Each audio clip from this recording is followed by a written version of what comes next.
যে আমরা রোজ সেটাই বলছিলাম, রোজ নাম চাই দেখতে পাই তোষা ভট্টাচার্যের, রাকেশ ভট্টাচার্যের সবকিছু আজকে সশরীরে একদম স্বচক্ষে দেখতে পাচ্ছি যে, এবং সে নিজেও একজন রোজ নামচার একজন সদস্য হয়ে গেল এখন। একদম একদম ডেফিনেটলি। রাস্তাঘাটে অপরিচিত কোনো মানুষ যখন ডেকে বলে তোমার ভিডিও বেশ ভালো লাগে, বা পরিচিত কোনো মানুষ যখন বলে তোমার ভিডিও রোজ দেখি, আমার তখন এতটা ভালো লাগে সেটা তোমাদেরকে আমি বলে বোঝাতে পারবো না। Good morning everyone, welcome back to the channel রোজ নামচা। আজকে কি হয়েছে সেটা তোমাদেরকে বলি। রেডি হয়ে গেছি, রেডি হয়ে গিয়ে ভিডিও শুরু করছি। দেখি অনেকটা বুঝতেই পারছো, তাও বলি। গতকাল অ্যালার্মটা দিইনি, ভাবলাম যে আমার তো রোজই 6টা থেকে 6:30টার মধ্যে ঘুম ভাঙে, তাই জন্য অসুবিধা হবে না। 5টা 15 সময় একবার ঘুম ভেঙেছিল, ভাবলাম যে আর 45 মিনিট 40 মিনিট শুই, তারপর উঠে যাব। তারপরে সেকেন্ড টাইম যখন ঘুম ভেঙেছে তখন দেখছি 7টা 55। সেই দেখার পর এমন উঠে তাড়াহুড়ো করে কাজ শুরু করেছি। 8টা থেকে এখন 9টা 15 বাজে। 9টার মধ্যে সব কাজ করে ফেলেছি, রান্নাঘরের কাজ যদিও একটু একটু করে ফাঁকি দিয়েছি, ঠাকুর পুজো, স্নান শুধু কাছাকাছিটা করিনি। ঝনককে খাওয়ানো, ফল কাটা, নিজে এখন রেডি হয়ে গেছি, ঝনককে রেডি করানো, এবার শুধু খাবো আর বেরোবো। কনফিডেন্সটা ভালো, কিন্তু ওভার কনফিডেন্সটা একদমই ভালো না। আমি ভেবেছিলাম যে ঘুম ভাঙতে বাধ্য, আমরা ভেঙে যাই, ভাঙেনি। 8টার সময় উঠে যে কিভাবে রেডি হলাম শুধু আমিই জানি। এখন 9টা 15 বাজে, আর 15 মিনিটের মধ্যে বাকি কাজগুলো করে ফটাফট রেডি হয়ে বেরোতে হবে। প্রচণ্ড দেরি হয়ে গেছে, প্রচণ্ড, পুরো দৌড়েছি আজকে, সারা বাড়ি মায় শুধু দৌড়ে গেছি। চলো আজকে দিনটাকে শুরু করি। বাইরে বেরিয়েই দেখলাম আকাশটা একেবারে কালো মেঘে ঢাকা। রাকেশ বলছিল যে বড় ছাতাটা নিয়ে বেরোলেই হতো, কিন্তু আমার একদমই ভাল লাগে না 2 কাঁধে 2টো ব্যাগ নেওয়ার পর কাঁধের মধ্যে আবার ওই ছাতাটাকে ঝোলাতে, তাই জন্য আর নিইনি। একেবারে ডেসপারেটলি ছোট একটা ছাতা নিয়েই চলে গেছি। পরে শুনলাম ভোরের দিকে খুব বৃষ্টি হয়েছিল, রাস্তাঘাটে তো আবার জল জমে গেছে, মোটামুটি একটু শুকিয়েছিল চারিদিক, আবার ভিজে গেছে। আর আজকে সারাদিন রোদের তাপটা অতটা ছিল না। হাতে আর মাত্র 25 থেকে 26 দিন বাকি আছে আমাদের বাঙালির জাতীয় উৎসব দুর্গোৎসবের। তাই জন্যই এই বৃষ্টির ভয়ে সবাই দেখছি এইবার অনেক আগেই পুজোর প্যান্ডেলগুলো কাজ শেষ করে ফেলছে। একটা তো দেখালাম একটু আগে, ওই দেখো সামনে আরেকটা দেখা যাচ্ছে। জানো তো আমার এই এত আগে পুজো মোটেই ভালো লাগে না। পুজো হবে অক্টোবর মাসের শেষের দিকে, ওইটাই ভালো। সেপ্টেম্বর মাসে পুজোটা আমার মোটেই পোষাচ্ছে না, কিন্তু এতে তো কারোরই হাত নেই, পঞ্জিকা অনুযায়ী আমাদেরকে চলতে হবে। ওয়েদারটা শুধু দেখো, একটু আগে ছিল চারিদিকে একেবারে মেঘে ঢাকা, আর এখন দেখো আবার রোদও উঠে গেল। রাকেশ আজকে আমাকে বলছিল তুমি কটায় ঘুম থেকে উঠেছো? আমি যখন বললাম 8টা, তখন কি বলছে বলো তো, এই তো 8টার সময় ঘুম থেকে উঠে সব কাজ হয়ে গেল। তাহলে কি করতে অত তাড়াতাড়ি ঘুম থেকে ওঠো? আমি যে কিভাবে আজকে কাজ করেছি শুধু আমি ছাড়া কেউ জানে না। আমার অত তাড়াহুড়ো করে কাজ করতে মোটেই ভালো লাগে না। এই যে দেখো সামনে আরেকটা দুর্গাপুজোর প্যান্ডেল। সত্যি বাচ্চাদের জীবনটা কত ভালো, তাই না? এই যে এত দেরি করে ঘুম থেকে উঠলাম, ঝনকের মধ্যে তার কোনো আঁচই পড়ল না। ও বুঝতেই পারলো না যে আমরা আজকে এত দেরি করে ফেলেছি। ওর তো টাইম মতো সব কাজ হয়ে গেছে, ওর কোনো ব্যাপারই না।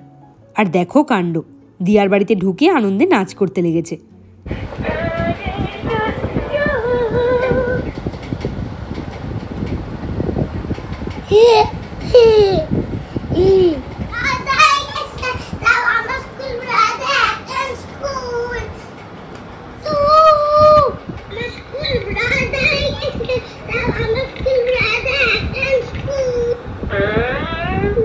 স্কুলে যাওয়ার আগে রোজ ওর এইরকম কিছু না কিছু খেলা লেগেই থাকে। খেলাধুলা সেরে এইবারে ঝনকবাবু রেডি হয়ে গেছে একেবারে, ঠাকুর প্রণাম করে তারপরে উনি যাবেন ওনার স্কুলে। কাণ্ডটা দেখো, কোথা থেকে একটা চা খাওয়ার কাগজের কাপ বের করে নিয়ে এসেছে, ওটা নিয়েই নাকি আজকে ও স্কুলে যাবে। আর আমি তো কিছুতেই নিতে দেবো না, বললাম আগে ঠাকুর প্রণাম করো তারপরে স্কুলে চলো, দুষ্টুমিটা একটু কম করেই করো। বাচ্চাদের মাথায় তো কোনো অন্যরকম চিন্তা নেই, তাই জন্য ওদের এইসব কাণ্ড কারখানা লেগেই থাকে। আর আমার এগুলো দেখতে কিন্তু বেশ লাগে। কি করতে করতে যাচ্ছিল দেখো ঝনক আজকে।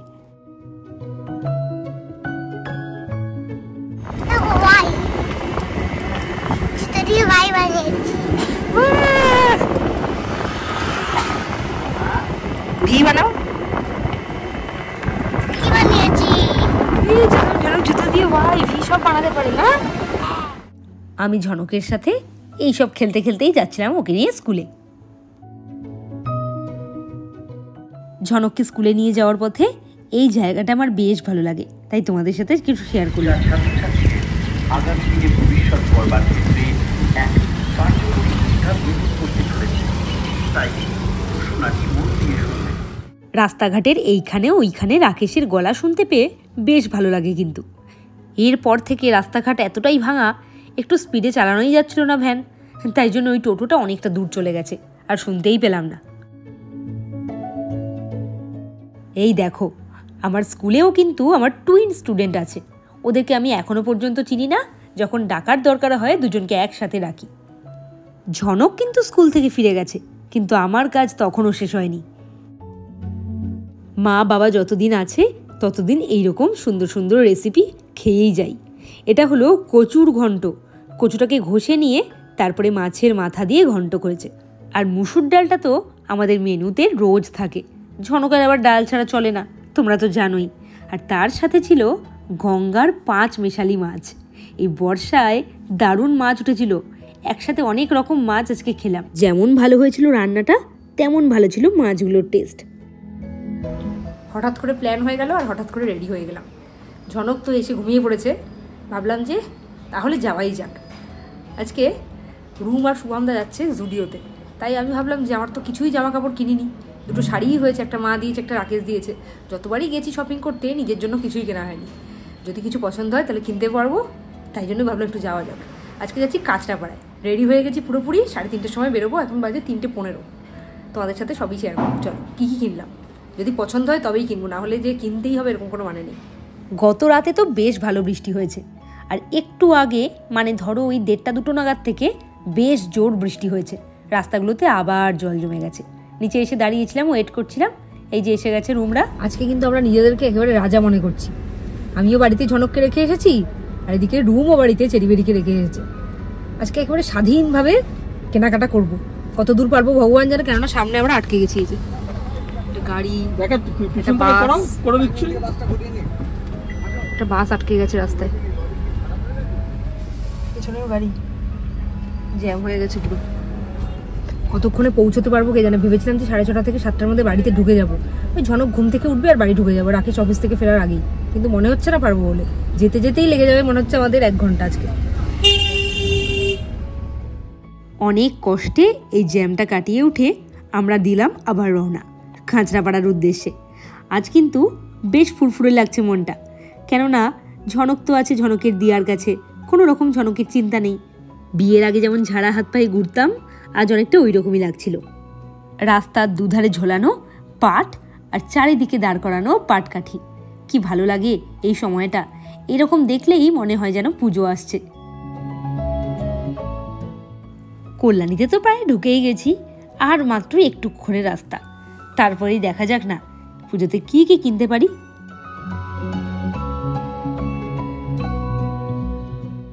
এর আগে যেদিনকে কৃষ্ণনগরের জুডিওতে গেছিলাম সেই দিন মনে হয়েছিল স্টক খুব কম, কিন্তু আজকে কি মনে হলো জানো, আজ মনে হলো এখানে যেন কিছুই নেই, সব বিক্রি হয়ে গেছে।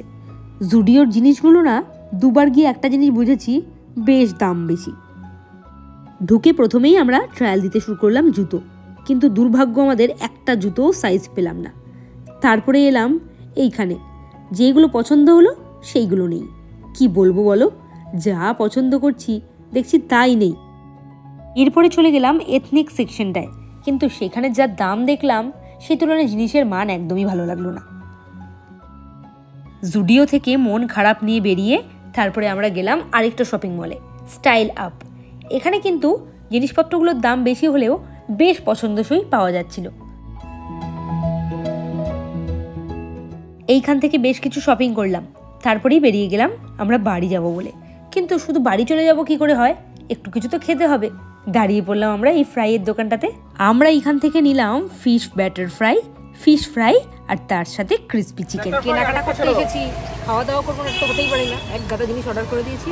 আর একটা খুব খারাপ খবর আছে, সেটা হলো আমার ননদ কল্যাণী নার্সিংহোমে ভর্তি, ওই জন্য রাকেশ ওখানে অফিস থেকে সোজা ওই নার্সিংহোমে গেছিলো। ভিজিটিং আওয়ার থাকতো তাহলে যেতাম ওখানে, কিন্তু ভিজিটিং আওয়ার শেষ হয়ে গেছে বলে তাই জন্য যাবো না। রাকেশ ওই কল্যাণী থেকে উঠে যাবে আমাদের সাথে, একবারে গাড়ি চলে যাবো 4 দিন। এইখানে কিন্তু সবাই খুব মনোযোগ সহকারে নিজেদের খাবারের পরিমাণটা বুঝে নিচ্ছে। এইসব ফ্রাই আইটেম না ঠান্ডা করে খেতে একদম বাজে লাগে, তাই ভাবলাম যে গরম গরম থাকতে থাকতেই খেয়ে নিই। রাকেশের জন্যও কিন্তু নেওয়া হয়েছে।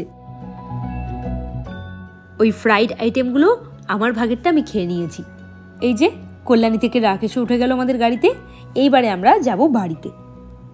খাওয়া দাওয়া আর গল্প গুজব করতে করতে আমরা তো চললাম বাড়ির দিকে। কিন্তু আজকে সন্ধেটা বেশ কাটলো। হঠাৎ করে এইরকম প্ল্যান হলে মন্দ হয় না কিন্তু। তবে একটু পর থেকেই কিন্তু চেরি, বেরি আর ঝনকের জন্য আমাদের মন বেশ খারাপ লাগছিল।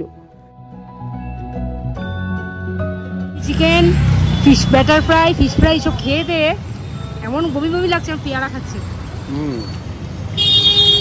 আমার একটু মোশন সিকনেসের প্রবলেম আছে, মানে গাড়িতে যদি পেছন সিটে বসে আমার খুব প্রবলেম হয়। তারপরে মাথাটা নিচু করে করে খেয়েছি, পুরো মাথা ধরে গেছে, এখন আমার পুরো গা গোলাচ্ছে। এবার আমি এখন এই মুহূর্তে আমার কোল্ড ড্রিঙ্কস, আইসক্রিম বা চা। দেখো দেখো, খাওয়ার সময় কিন্তু একটুও ভাগ ছাড়বে না, আর খাওয়ার পর এই অবস্থা। ঝনকবাবু কি করছে দেখো, এসেই দেখলাম দিয়ার কাছে বসে বসে নক কাটছে।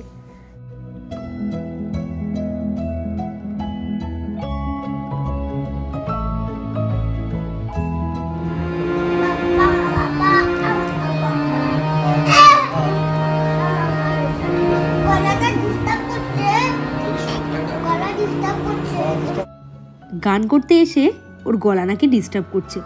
গলার আর কি দোষ, সারাটা দিন এত চেঁচায়, কথায় কথায় ওর গলা বসে যায়। আসলে ওর বাবার মতো ওর গলাটাও হয়েছে খুব সেন্সিটিভ।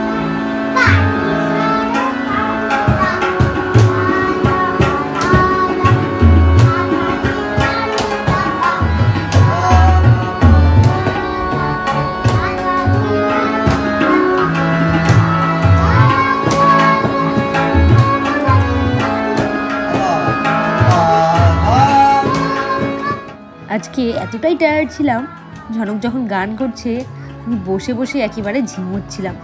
খুব কষ্ট হয়েছে আজকে। অন্যদিন তো দুপুরে একটু রেস্ট নিই, আজকে তো একদম রেস্ট নিইনি। একেবারে স্কুল করেই রেডি হয়ে বেরিয়ে গেছিলাম। এখন এলাম গানের ক্লাসে, এরপরে যাব বাড়ি, অনেকটাই রাত হবে।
ঝনক গান করতে বসলে ওর দুটো দোষ।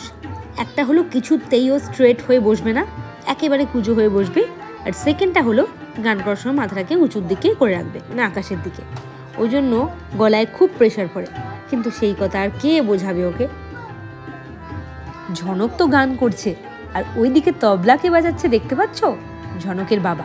আর তবলা বাজলে না ও গানের এনার্জিটা আরো বেশি করে পেয়ে যায়, তখন একটু ভালোভাবেই করে গানটা।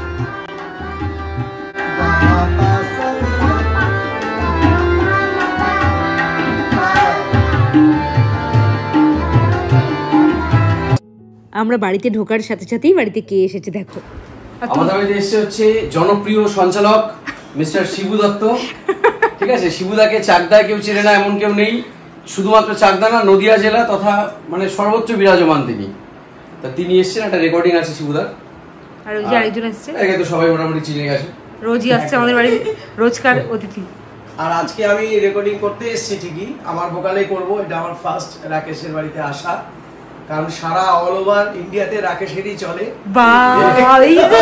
কি বললো এটা? ফার্স্ট টাইম আমি আমার ভোকালে করব প্রযুক্তার সাথে। আর এই অপরচুনিটি রাকেশ আমাকে দিয়েছে, তার জন্য very much thankful to you. একদম ভালো লাগছে। আমরা রোজ সেটাই বলছিলাম, রোজ নাম চাই দেখতে পাই তোষা ভট্টাচার্যের, রাকেশ ভট্টাচার্যের সবকিছু। আজকে সশরীরে একদম স্বচক্ষে দেখতে পাচ্ছি যে, এবং সে নিজেও একজন রোজ নামচার একজন সদস্য হয়ে গেল এখন। একদম একদম ডেফিনেটলি। আমার ভিডিওগুলো কোনো মানুষের মনে যখন এইভাবে জায়গা করে নেয়, আমার এনার্জিটা তখন যেন 10 গুণ বেড়ে যায়। চলো আজকে ওরা রেকর্ডিং করুক, এখন আমি একেবারে চুপি চুপি এবার কাজ করব। গুড নাইট সবাইকে।